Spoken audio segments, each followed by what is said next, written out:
Hello, কেমন আছো সবাই? আজ আমি তোমাদের সাথে যে কাজটা শেয়ার করব, এটা মূলত আমি ৬ মাস আগে শেয়ার করব বলে ভেবেছিলাম। কিন্তু আজকাল পরশু করতে, করতে আমার আর করে ওঠা হয়নি। তো যাই হোক, আজকে আমি ফাইনালি সেটা শেয়ার করছি। আমাদের তো নিত্য নতুন পার্সেল আসতেই থাকে এবং এরকম কার্ডবোর্ডের অনেক বক্স জমা হয়। কিছু ফেলে দিই, কিছু রেখে দিই। তো যদি না ফেলে দিই, এরকম একটা ক্রিয়েটিভ কাজ করা যায়, তাহলে একটা ডেকোরেটিভ আইটেম তৈরি হয়ে যায়, যেটাকে দিয়ে তোমরা খুব সহজেই ঘর সাজাতে পারো। তো প্রথমে একটা কাগজের শিটের ওপরে ওই পাখির শেপটা ড্র করেছি, দেন কার্ডবোর্ডের ওপর পিসেসগুলো কাট করে নিয়েছি। নেওয়ার পর কালার করেছি রেড, ব্লু অ্যান্ড ইয়েলোর কম্বিনেশনে।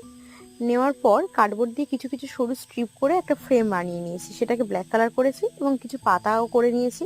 নেওয়ার পর পাখি, পাতা এগুলোকে অ্যাসেম্বল করে দিলেই রেডি হয়ে যাবে এরকম একটা সুন্দর ওয়াল হ্যাঙ্গিং, যেটা খুব সহজেই তোমরা বানাতে পারো। আর এরকম আরও ভিডিও দেখতে চাইলে আমার চ্যানেলটাকে সাবস্ক্রাইব করতে পারো।